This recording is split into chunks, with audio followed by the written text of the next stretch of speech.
All right, this is an important game, everyone. This game really counts for a lot over in Group B. It's realistically, although not 100%, the deciding game for the final playoff spot in Group B. Now, things obviously can swing one way or the other, but as Orcs correctly said, the head-to-head is in favor of Nordavind. So I believe if they win, they are securing that third spot. Whereas if Galaxy Racer win, there is still this opportunity where a tiebreaker could occur. If they were then to go on to lose, then Nordavind would win next week. But for Nordavind, everything's on the line here. It's really rough though, because you look at next week and Galaxy Racer plays Godsent, Nordavind plays Fnatic. So if Galaxy Racer win this, they not only need to beat Fnatic, but they also need Galaxy Racer to lose to Godsent, which is it's a rough ask. So there are fringe scenarios where Nordavind can make playoffs even if they lose this game, but it's out of their hands completely. So I think we can safely say that third playoff spot will be decided by this game. Absolutely.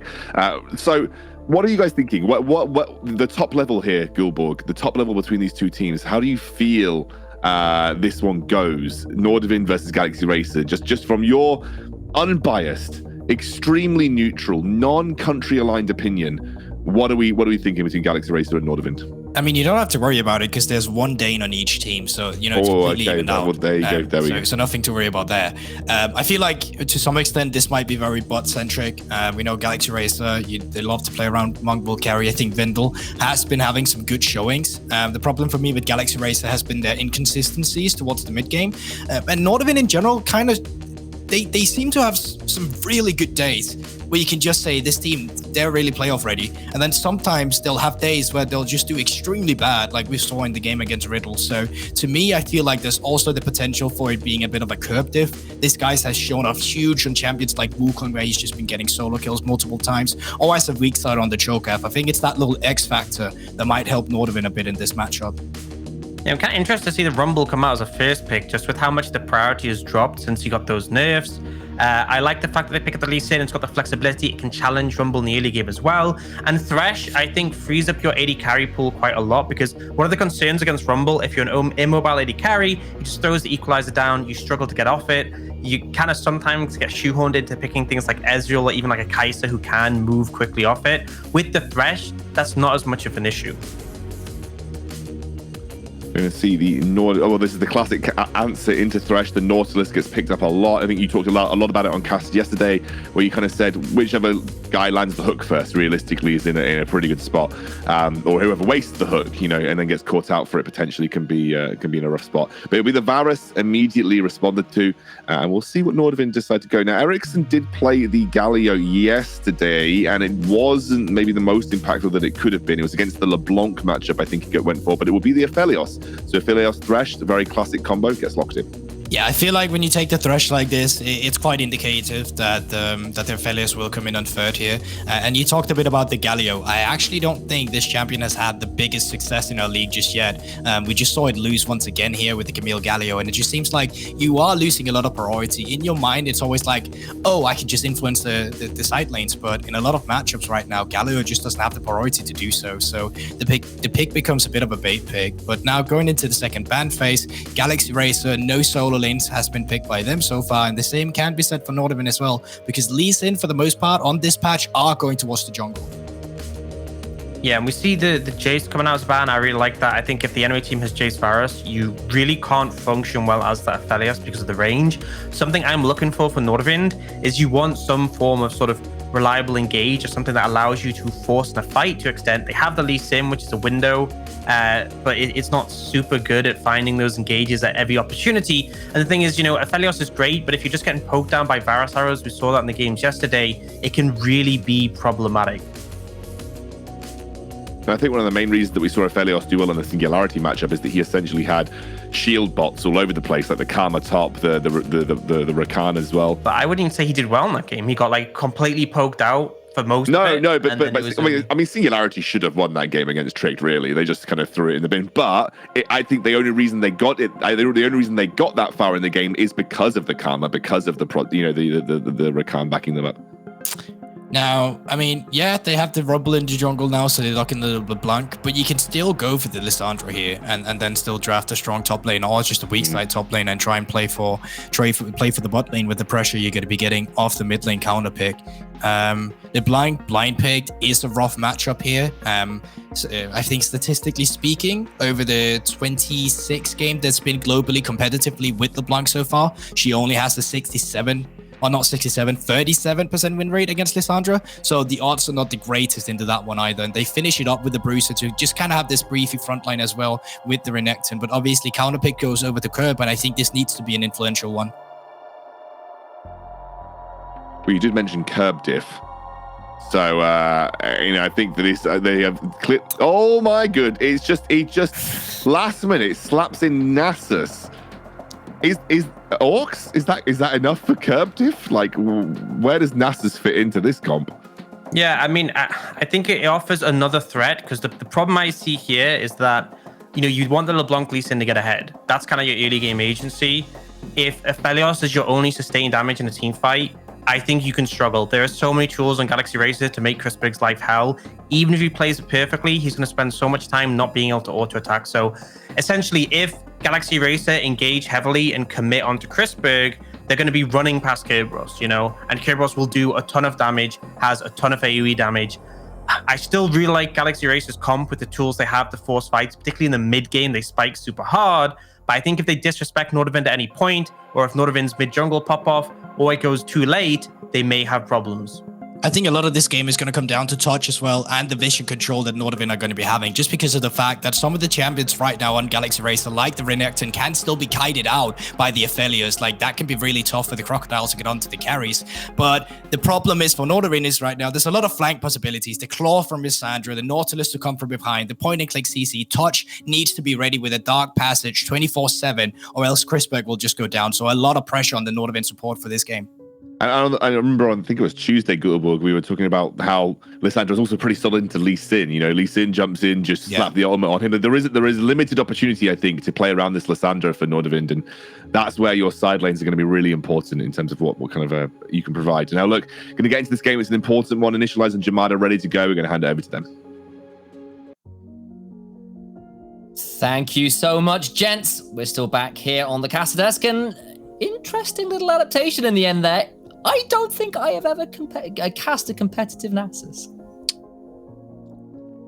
I don't think I have either. So I'm quite excited. First time for everything. I think I've been here on a day when Curb has locked in. But yeah, definitely an interesting lock-in, especially sort of considering the context of the draft. Sure. I personally feel like Nordavind needed, like Orc said, they need a little bit of sort of traditional hard engage. They don't necessarily have that in their composition right now. And I think even though, yes, you've got the agency of at least in LeBlanc in the mid lane, you've got a top side which probably isn't going to be able to achieve much, and you've got a bottom side with what on paper should be a pretty Galaxy Racer favored bottom lane matchup. So not only is there a lot of pressure on touch later on in the game to keep Chrisberg alive, but I also feel like Ericsson and Sharp, they've got a lot of weight to pull in the early game to try and get this Aphelios and Nasus to a point where they're comfortable to actually teamfight. Now, for Galaxy Racer, borderline freedom to do whatever they want on that. And I think, I will say, when you end up with drafts like these, where you can kind of attack anywhere, right? Bottom side, good target. Mid lane, good target. Top side, good target as well. Make Sharp's life hell. Yeah, one, it makes Sharp's life hell. Two, it can also be difficult to actually pick where you allocate your resources to. Yeah. And I'll typically actually have this argument for the Nordavind roster, not just draft. Interesting. Like, you've got such talented players across the board. It gets a little bit difficult to decide where you want to place your eggs. This time around for Nordavind, I feel like you're probably going to leave Curb to, kind of do his thing, scale up, farm. It's going to be about Chrisberg in this one. Okay. Sharp and Ericsson, I feel like likely to try and play out the 2v2 best they can. Rumble isn't exactly the best early skirmishing jungler in the world. Curb. To his picks, but yeah, Curb gonna eat. Not the best trade in the world here.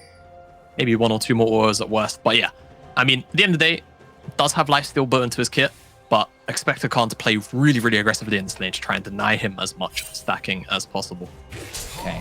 see how well Kerberos can stack. Starts with the Spirit Fire to do as much ranged farming as possible right now, and can't necessarily blame him with how strong an Nexon can be early on. And MasterCard next inside a little bit earlier as well did call out the head-to-head that Nordavind do currently have. Both teams tied at 8 and 6. They're fighting for that final spot. If Nordavind win this game, it is big, not only because they get the game over, but they get the 2-0 head-to-head. That could be big. Galaxy Racer need this win big time if they want to be into this one. But honestly, so do Nordavind. It's just not quite as dire. Yeah, definitely so. I mean, the issue for Nordavind is that if they do lose this game and then the head-to-head gets tied up, the final game of the day of the split is Fnatic Rising. Yeah. Not an easy ask. It's really not an easy ask. No. Whereas on the flip side, if I recall correctly, the Galaxy Racer, it's what? It's a Godsend, I believe. Yeah, it is. Yeah. You know, Galaxy Racer, that's a game where you shouldn't really be dropping. So they nearly had it versus Fnatic Rising yesterday and dropped it. So there's a world where it happens again. You know, we've talked about both teams potentially being a touch flippy at points. So you know, I as much as we had that conversation earlier a little bit about Resolve as well, saying, well, do we trust them with the lead? In the end, there wasn't a worry. They closed that game out pretty convincingly in game one. Like, there is, you know, nothing is written in stone. We've already seen some big upsets. Granite took down BTXL very convincingly. It wasn't very close in the last game, so there's a world where that potentially happens, but we've still got to talk about this early game because that was a lot of members roaming towards Anasta's right now. Sharps around, but it would still be a 4v3. Numbers advantage in Galaxy Racer's favor, were they to try and make a play. Ericsson would have to have teleported up. Pretty cheeky of Tibor here, but does have Jackie. Sharp's on his way down though. I think, there's no smite, so they're just going to steal away the small chickens. Yeah, absolutely. Apologies for the numbers. That would have been a 3v2 though. Teleports, of course, are a thing. So either way, using that lane priority, our Galaxy Racer to try and make Sharp's life difficult. You can see it's already apparent in the farm discrepancy. Rumble definitely getting the better end of that on first clear at least. I believe got both Scuttle Crabs. I actually didn't quite get both Scuttle Crabs. I misread the color for a second on the bot side there. And at least that doesn't go over, but still a little bit of the priority, at least, going the way of Galaxy Racer in this early game towards the top side. Yeah, on the bottom side too, because Godmonk, for some reason, because I actually read it off the screen, but Monk. I know, same here. It's just he's got that screen name up. Decided he's going God mode today. Yeah, and Wendell, they did get that recall off, managed to shove in a couple of waves, and I'm not going to have missed much. You can see, yes, once Chrisberg gets all this under his belt, should be 39, and there's almost that much CS waiting for Monk here. And Nordavind, they're not going to pressure, they're not going to look for a dive, I think. Rightfully so as well. They don't know where Jackie is. Oh, all right, well, that was a turnaround. Chop cancels the recall, and now Wendell's in trouble. You said all eyes should be on Chrisberg. He's about to be handed a first blood. There goes the way of Touch because of the ignite. Now the turnaround might come out as Touch taken very low and only take a single Q more rather to finish his life. But cooldown's not quite there, and they'll get to back away. Jackie doesn't feel confident enough to come in here and look for something in a 2v3. Yeah, and what a strange decision from Wendell. I mean, he's trying to cancel the recall, sure. But did they know Sharp was there? There was the ward in that bush, so maybe. I mean, that ward is very fresh. That ward is very okay, Zastri. I don't think they did. Yeah, I mean, we'll get a replay of it. So maybe we can see maybe there's a bit more insight. No, they have no idea Sharp's there. And the control ward gets put down post-play. So he's just looking to stop the recall of Touch, but I mean, even if they do, sure, the damage that comes out is great there, so potentially, yes, they would kill Touch, but if Touch felt threatened, maybe he even flashes away. It just seems like a strange time to try and even go for that play. Even with Jackie in the area, it's just a flip not worth taking, in my opinion. Because of that, Nordavind, first blood went over to Touch. It's not like it went over to Chrisberg, so it's not the end of the world, but giving over Flash definitely doesn't feel great, especially when Touch didn't actually blow his own, or it wasn't at the expense of Chrisberg's either. Galaxy Racer so far, yeah, they've not actually punished too hard. Not really. I mean, we just in saw any off like for half a second there, Jakey pushing Sharp out of the jungle again. So at least the Rumble is trying to make the best use of the lane pressure. Kakan as well doing pretty well into the matchup versus the Nasus, but somewhat expected as Sharp is a lantern into the bot lane. But the first blood going over, Thresh with boots early on can make the flashness Nautilus's life a little bit difficult. You just walk up and threaten the flail or the hook pretty easily. But, you know, you're right, that hasn't been the heaviest punish, at least in terms of kills, maybe in terms of just fighting for chickens, but I don't know whether fried chicken is quite the price you want to be exacting on Nordavind. No, definitely not. And I want to put in a request pre it happening. Okay, well, never mind that. You can put in the request as it's happening, maybe, as both. Oh, this is the lore battle too. Sorry, I forgot. I know how you love lore. Another one. Yeah. We had Solari versus Lunari. We've got two Ascended here, brothers fighting off. Renekton and Nasus pivoting. Is Nasus ultimate? I forget what Nasus ultimate called. Is it Dominus as well? No. Dominus on Renekton, and Tibble's gonna eat a pretty meaty trade here. That is a pretty bad double chain trade that Tibor is not happy about, but yeah, it's called Sands of Time. I'm like 90% sure it's called Sands of Time. If it's not called that, then I've not played enough Nasus. Chains of Corruption goes wide.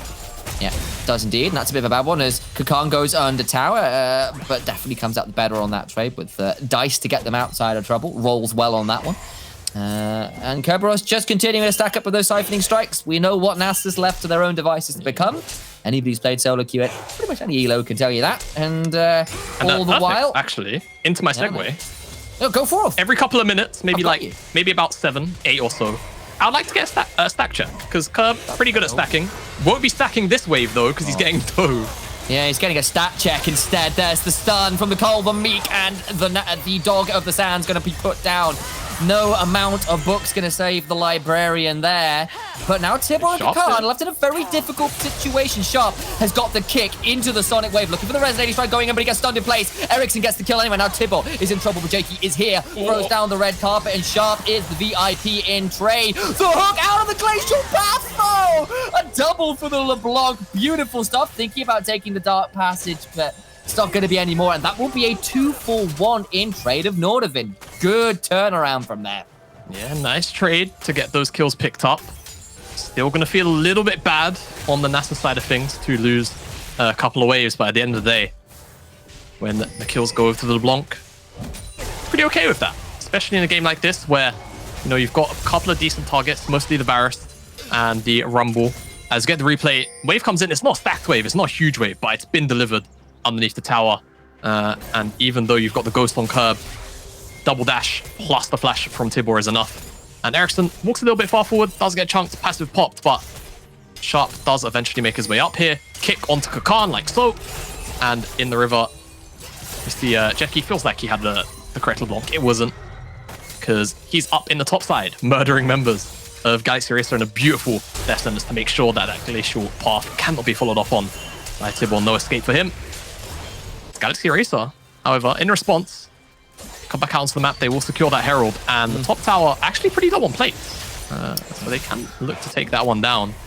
Might come in trade for this Dragon, though, and you called it earlier. The Galaxy Racer had a lot of lanes they could play through. It seems like top lane has been the choice thus far, and with that Herald, it seems like that's another angle to continue poking. That, you know, 2 plates left is a very prime Herald target, so see whether Jakey is going to continue to play up towards that top side with the option there, or drop it somewhere else. Still have got a couple minutes left before those plates fall, but I'm looking over at Nordavind. I'm saying, okay, this LeBlanc into the Lysandra. It was an old school matchup back when Aftershock, Lysandra, and Galio was significantly more present, but kind of starting to come back into the meta a little bit in recent weeks. And you're looking now at a LeBlanc that's 2-0, got 2 kills, feeling pretty happy after the teleport towards that top side, and now Kakan starting to take some nasty trades from his brother from Shurima there.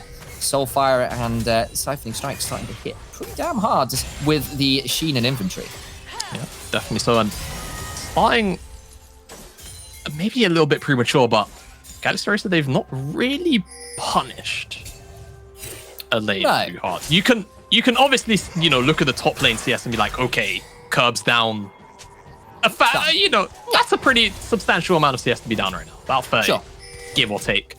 But at the end of the day, if we could get a look at his stacks, unless something's about to happen, which I doubt, he's probably at like what?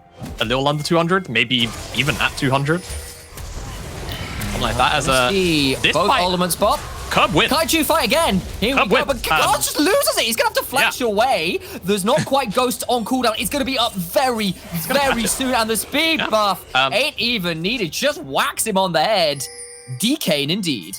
Yeah, just for the record, as I may have to hold this point, Jackie going to get chunked out. Double chains. Sharp's coming. Oh, he is. Just flashed away from the glacial path. Doesn't take it. Ericsson goes back over the wall.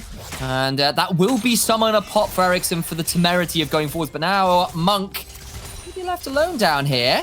Could potentially be an angle. The Chains of Corruption. Crispberg taken very low and needs to back away, especially with Wendell coming around the corner and backs out with low mana and low HP. Yeah, it turns out Chains are actually blown, I'm assuming, during the top 1v1, as he's actually got 186 stacks at the moment. So less when he took this 1v1. And I mean, if you're losing this lane as Renekton already, it's got to feel pretty bad. We're like 13 minutes into the game. And he gets run down. I don't even think Curb used Ghost in the end. I think he just ran him down with the tier 2 boots.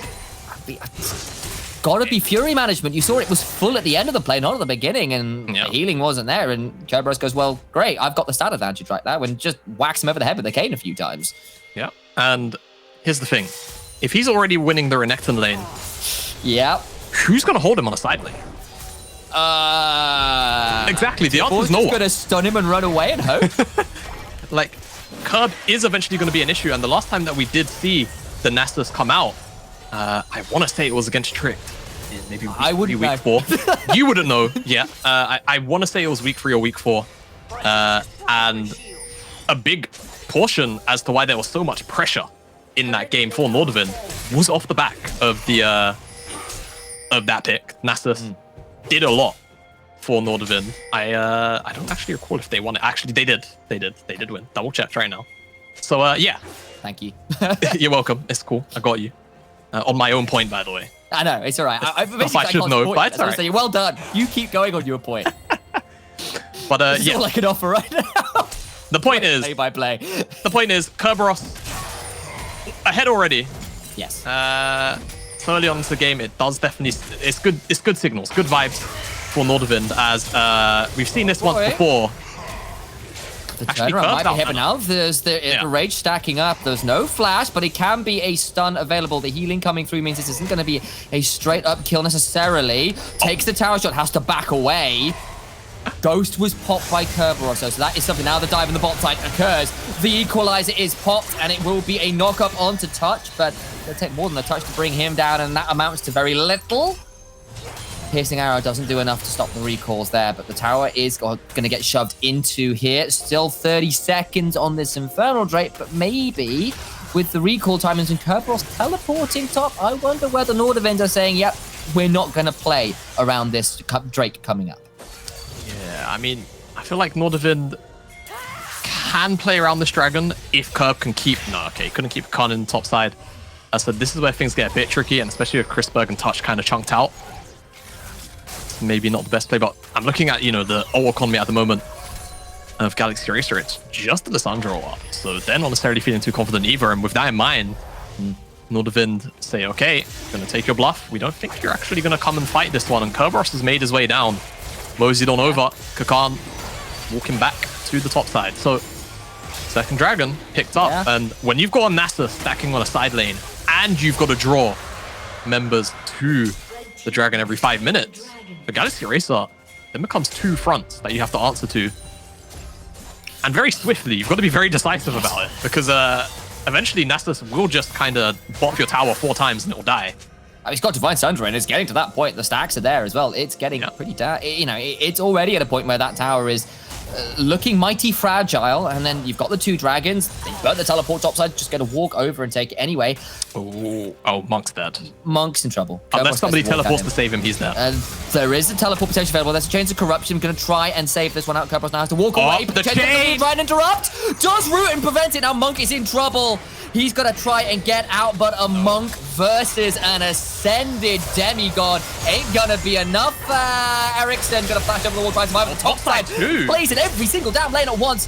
The Dark Passage out sharp, flashing away. The Flame Splitter is ticking, but he's run out. The Moonlight Vigil into the Binding Eclipse available. Now there could be a potential turner. Kakana is pretty low, but can heal up on the wave. Wendell and T-Bot are here, but they are not going to look any further. And somehow, some way, Nordavind don't get a single kill, and Nordavind get out in 3 lanes at once.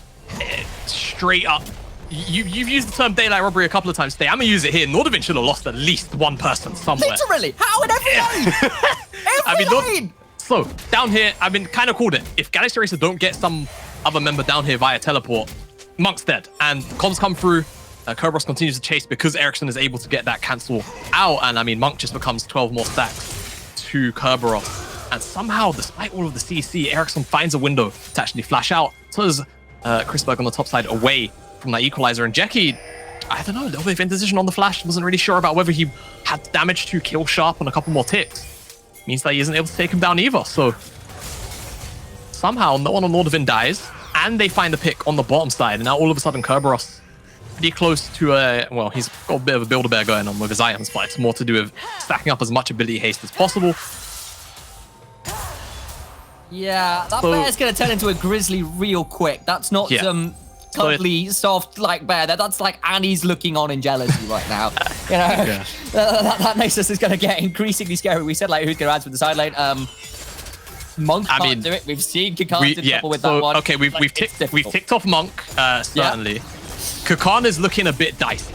Yeah, I mean, it's part of the ability. Slice and dicey. I'm there with you. That makes sense. I apologize. I feel like Tibor's kind of squishy, right? Yes. And even if he shows up with Kakana, if Kerberos has Ghost, there's a world where he can kind of just run him down. So I mean, you're waiting on Zhonya's so you can just sort of like pseudo tank with ultimate and Zhonya's, but then you're not using it up for the team fights, which is kind of what you picked the Lissandra for. I will say, Galaxy Racer, you've got a lot of agency tools. Yes. I mean, kind of on almost every single champion. If you can find picks and fights away from Kerberos right now, that's got to be the window. Yeah. But right now, as you can see, level 13, this man is big. That is a big dog. Yeah. He's got a lot of stacks, and he's a very fast dog. He's got Ghost.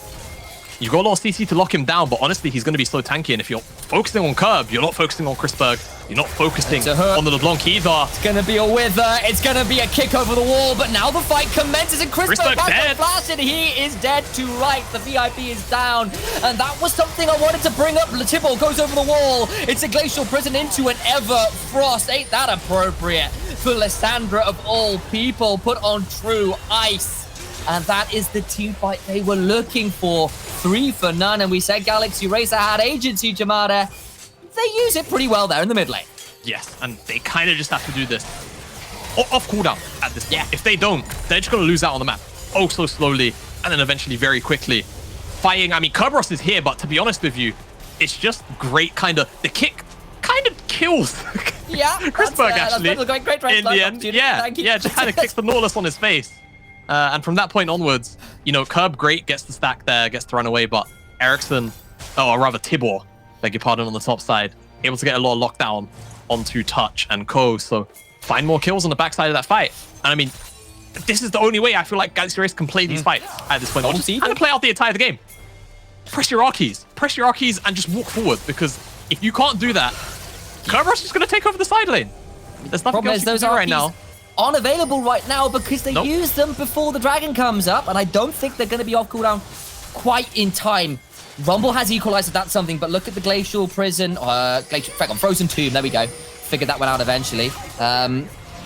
It's not available quite yet. That's going to be a moment or two away. Kerberos playing frontline. He's going to get locked up, but pop to the ultimate. That is a big ultimate. And shot down from Ericsson, who gets in, gets out. And that will be a dead AD carry. 5 versus 4. Tibor so low. Ericsson just poking around at the backside, being an absolute nuisance. Kakana in the pit. It's going to try and buy space and time, but you really want this one right now. And Ericsson just continues to be a thorn in the side of Galaxy Racer. Sole point for Nordavind. Couldn't find the fight they were looking for this time. Yeah. They can't. Nordavind happy with what they take away there. Galaxy Racer. Oh, Kakan. Flash for the root. Now can try and turn it around. That's a Starfire as well. It's not a 1v1. Ericsson just trying to bait something out. Kakan needs to find his way out. Can Kerberos chase? What we have to ask, because look who's coming down. Sharp is there. Needs to find a way out. Kakan doesn't have Flash. Does have a slice and dice. And will finally extricate themselves from a dicey situation. Just to escape eventually, but MVP Ericsson removing Monk surgically from that fight. Yeah. Monk definitely a crucial part of the composition, being able to poke out the likes of Chris Berg, Ericsson in particular. But if Ericsson's just sat in fog and there's no way to actually, you know, lay that poke into him and you just die. Ooh, Sharp. Oh, Sharp. Flash, yeah, definitely had to.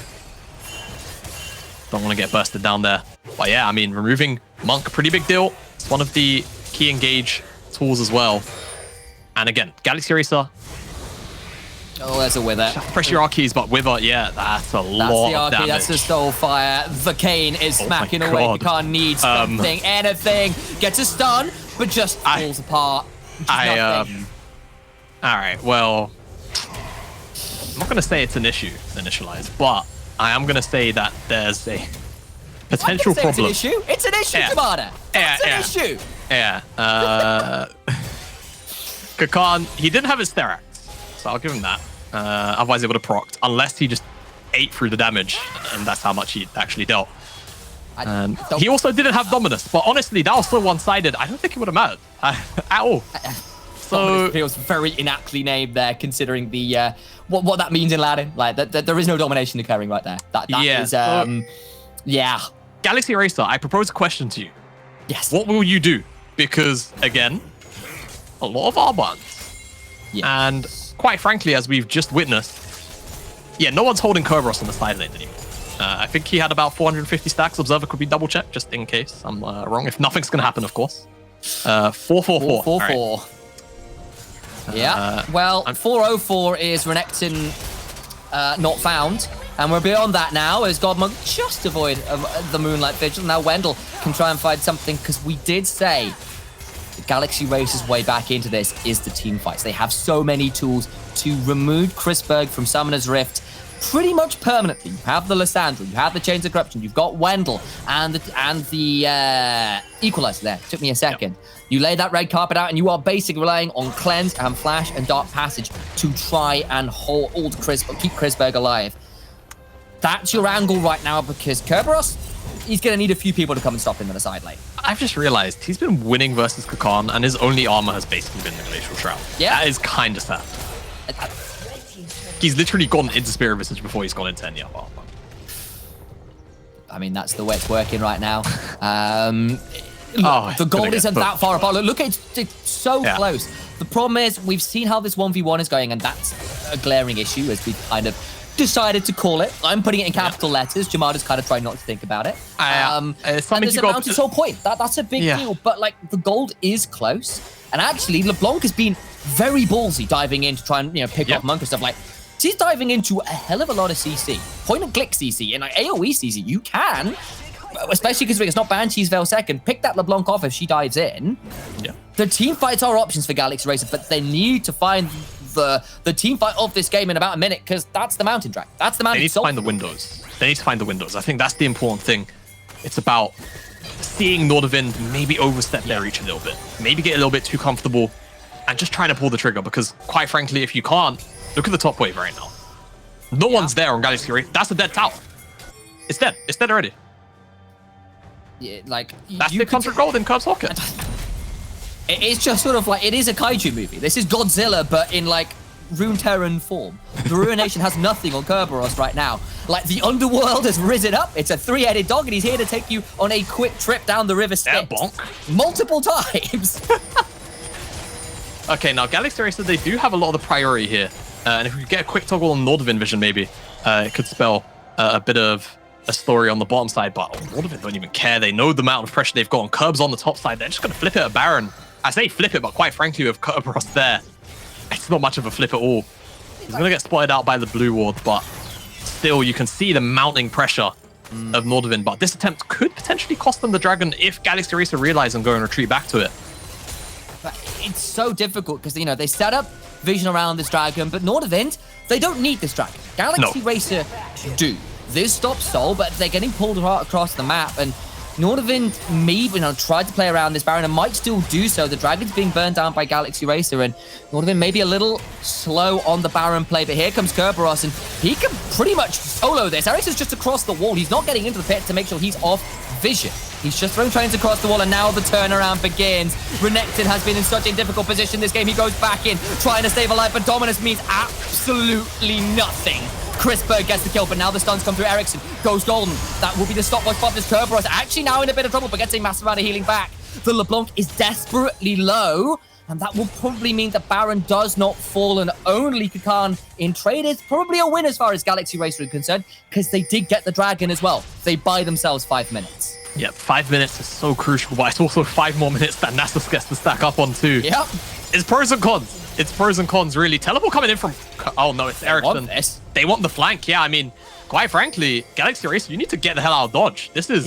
It's 10 seconds on Renekton. Like, this is going to be a 4v5 for some time. They're going in. Jakey is in trouble across the wall. There's no way to get over. He's gone golden. Wendell's gone over as well with the flash. Oh, they have Chrisberg. Chrisberg in trouble. They're trying to keep him off from the land. He still gets out. And now Galaxy Racer need to extricate fast. It's not going to be quick enough, and Tibor finds themselves on ice in turn. Okay. Now Wendell in trouble. Touch flashing away, but he's onto the red carpet. Ooh.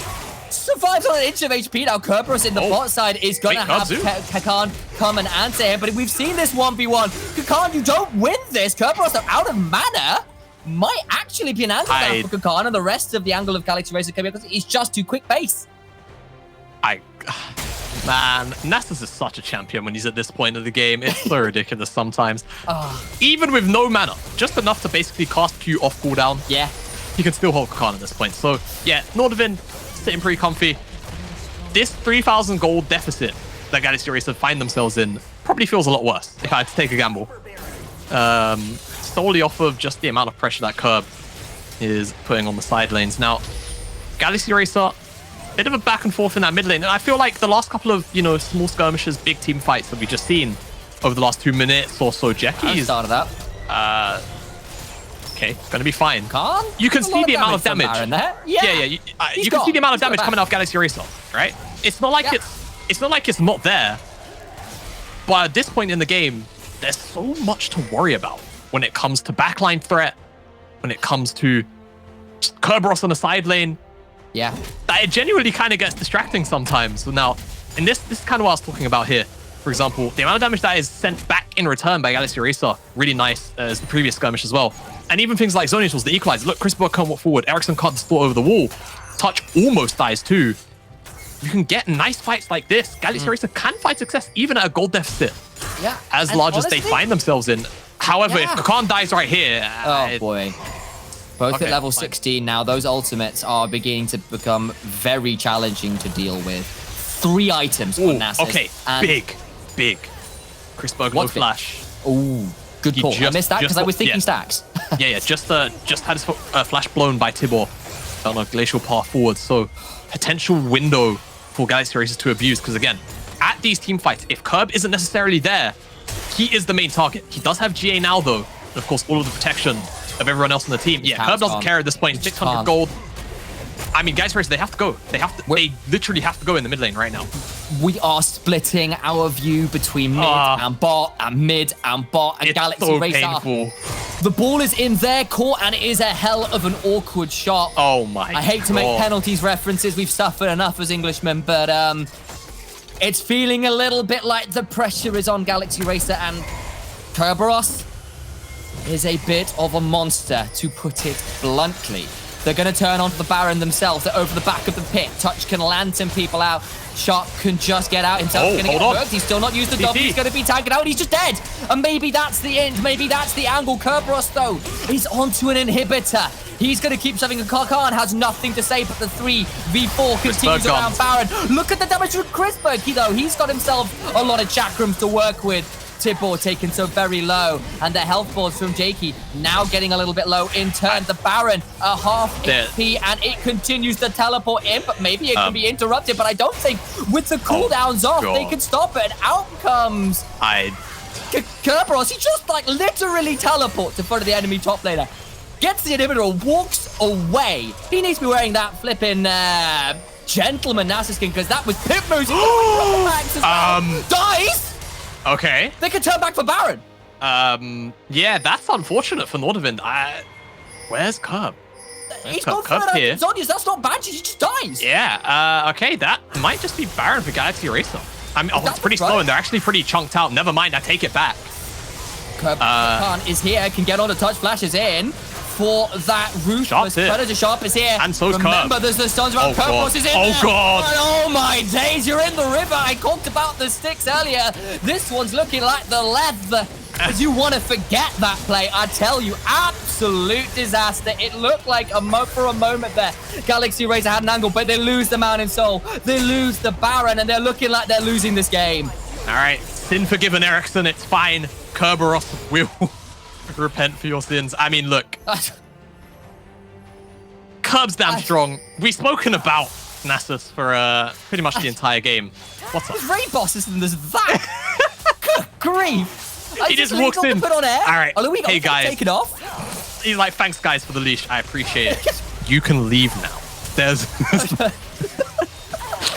But, I mean, look. I think if we take a step back and kind of realize some of the implications this has for, you know, the playoff race, right? Because Galaxy Racer, of course, they don't have the head-to-head with Nordavind right now. Staring down the barrel of that 2-0 head-to-head. Now, they've got Godsend, but quite frankly, even if Nordavind go on to lose to Fnatic Rising, they're just going to win on head-to-head. Oh, my days. I mean, like, this is like... I feel like there's like a JoJo reference or two to make here. Like, you thought you could take Baron, but it was me, Kerberos. 1 second has passed. Just murders them all. Yeah, and oh, look, he's in the base again. Yeah, I don't know. Appreciate that. Yeah. And I mean, maybe this is too much. They've said 3 members, but Ericsson is coming over to sort of. Okay. Oh my God. Mm. is done. And speaking of gods, welcome to the underworld. Hades will be seeing you shortly. Kerberos shows them straight through the gates. They get the inhibitor. They got the Baron and Galaxy Racer. The wheels have fallen off. The puns will continue in Nordavind. They find a hook. Touch gets that one onto Wemble. Maybe they can turn it around. Kerberos is just taking the mid lane Nexus turret. Well, mid lane inhibitor turret. I apologize while that's all going on. Chop gets a double. Make it a triple. Ericsson gets the last. It's an ace in the base. And Nordavind win themselves the victory here. They get the head versus Galaxy Racer, and they've all but guaranteed that final playoff spot. GG. Yeah. Certainly looking like that now. I mean, no, that's it. No, that's it. They're in done. playoffs. Yeah, they can't not be in playoffs. That's that. That's our lock-in for Division B. Yeah, commiserations to Galaxy Racer. It's definitely kind of a sad way to go out as well when you kind of consider some of the potential of this roster. But hey, I think Nordavind, they've had a shaky ride of it, but in the end, it's why, you know, early wins as well can be so important to eventually net you these situations where you get the head-to-head win, and all off the back of Kerberos' Nasus. No other pick could have probably done it. Yeah, I mean, normally Kerberos has 3 heads, but a 1-headed dog was more than enough in this game. Find out more. Hang around. Got an analyst desk in a second or two.